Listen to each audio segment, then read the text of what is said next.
Chipmunk doing another reaction. Today we're reacting to the first hands-on preview for the Texas Chain Saw Massacre, the game. Yeah, it's about 6 minutes long, so it's going to be basically going over how the functionalities and stuff work with the game, how it's going to be, how everything's going to be laid out, how you win, lose, the goals and stuff like that in the game. So yeah, I'm looking forward to seeing exactly how they're going to do this. I would say Texas Chain Saw Massacre is going to have a very, very, very good competitor in the kill counts from outer space. Because I think it's a 3 versus 4. I think Killer Clowns from Outer Space is going to be like close to that, like a 3 versus 7 or something like that. So we'll definitely see how this goes, and I'm going to be thinking about the comparisons and stuff, because yeah, they're going to be definitely, as far as a multiplayer game, going to be going against each other. So we'll see exactly which one the people favor more. But yeah, let's go ahead and check this out and see exactly how this goes. Oh my god!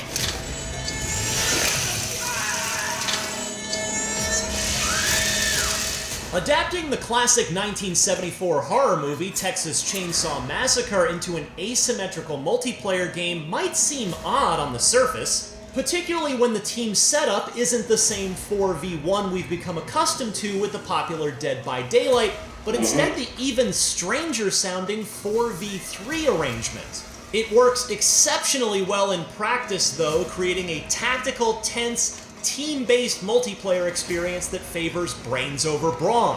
Whether you're on the victim team of 4 trying to escape, or the serial-killing family trio trying to cut them down, Texas Chain Saw Massacre's tweak to the asymmetrical multiplayer format already plays great, and the 4v3 format is a great match for the movie license it's built around.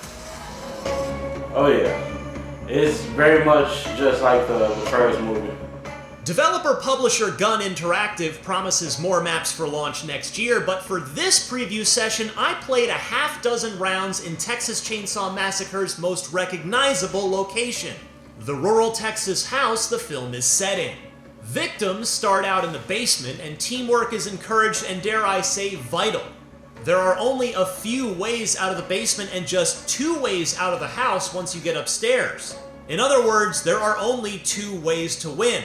Yes, only 2, because the victims can't kill the family, but instead only stun them, further affecting the balance of power. They can, however, slip through narrow gaps in the walls and duck under barbed wire traps. Meanwhile, characters on both sides have unique skills. While the cook can listen closely to unstealthy victims and add locks to doors for the family, making it more time-consuming for the victims to get through them, Connie, for instance, has a one-time ability to break a lock instantly.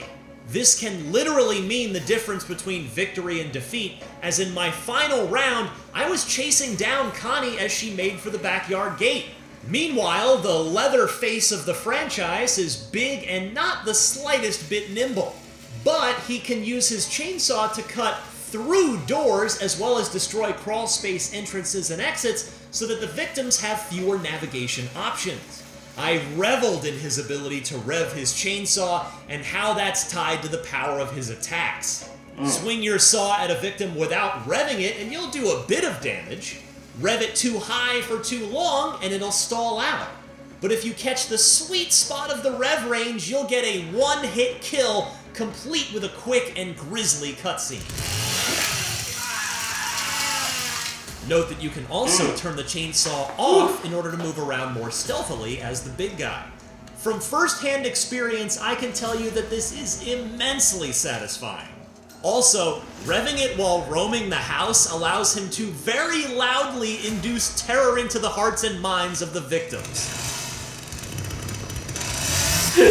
He is my favorite character so far. Jumping out that Finally, window. the hitchhiker is the slickest and snakiest of the serial killing trio. He can get through those same small cracks and crevices the victims can, and I made sure to use his agility to whisk myself right to the front yard as the match began, turning on the gas-powered generator that powers the electrified security system guarding the path to the road. He can also lay down traps that are guaranteed to slow the victims down, either by ensnaring them directly or by putting them in spots where the teenagers have to spend time disabling them. All three family members are wise to collect blood from around the house as well as from victims in order to feed Grandpa, the non-playable member of the family, who acts as a sort of Sauron-esque all-seeing eye as the blood you feed him levels him up. He will occasionally shout and tag any victim who's moving in the moment he screams. And speaking of leveling up, there's a massive and persistent skill tree I didn't get to play with in this one-off demo session, but it promises to allow you to tailor your respective victim and family skills to your liking. I admit I enjoyed playing as the family more than the victims in my initial rounds. I had a blast trying to outsmart them despite being outnumbered. But no doubt, careful teamwork and coordination will pay off handsomely for good victim players, like when one of you goes to the top floor of the house and restores power to the basement exit, allowing their teammates another means of escape. Notably, too, victims are able to hide in dark corners of the house, in bushes outside, and sneak around quietly so as not to make a ton of noise and alert the family. As my developer guide put it, quote, "Just leaving a door open can hurt you in this game." Oh, yeah. The sheer number of tactics in play between these two starkly contrasted sides is impressive. More laudable is just how well Texas Chainsaw Massacre plays right now, despite its release date not being until sometime next year. The movie license hasn't just been slapped onto this game. Instead, it feels like an excellent pairing, and I can't wait to play more.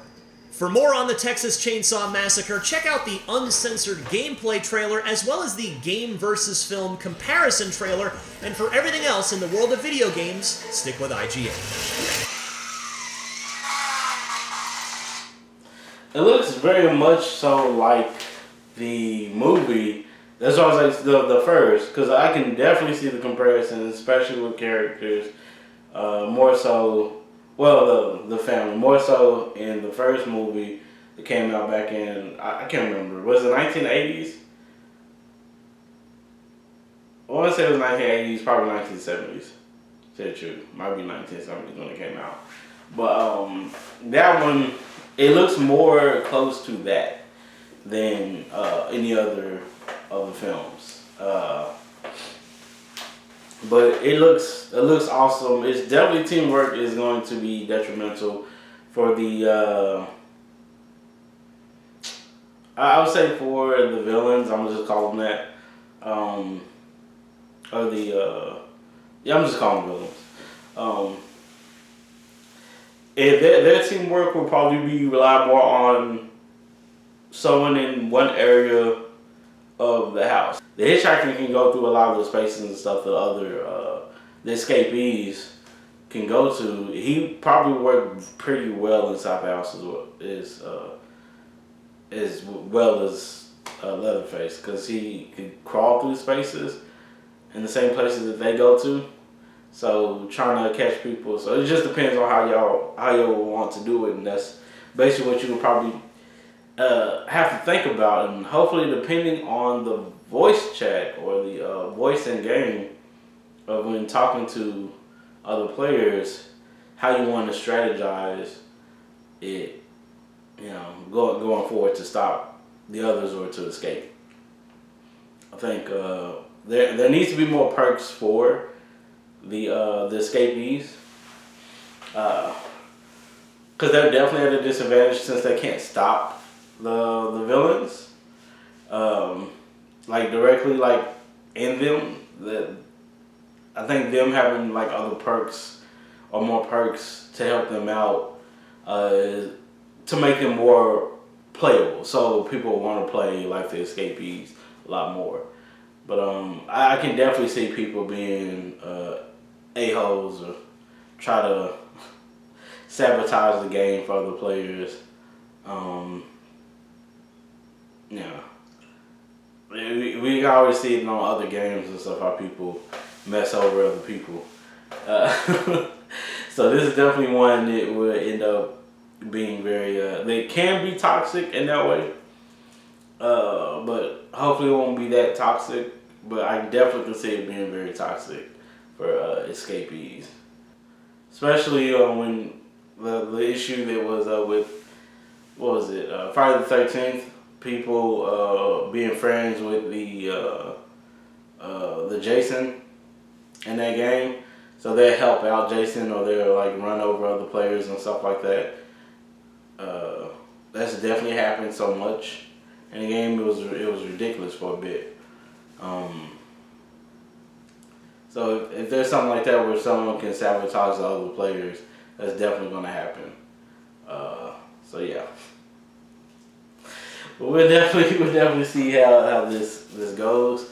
If teamwork is a must, it probably would get kind of toxic. So I think that's something they should think about when it comes to playing the game. That way it'll be a little bit more enjoyable, even if people were to be jerks in the game. So, but we'll definitely see. Let me know what y'all think about this in the comments below. If you like this video, please put a like on the video. If you'd like to subscribe to see some more of my videos, please do. Thank you all so much for just jumping on and giving me a try. I really do appreciate it. Please do take care of yourselves and each other. Peace, geekdom.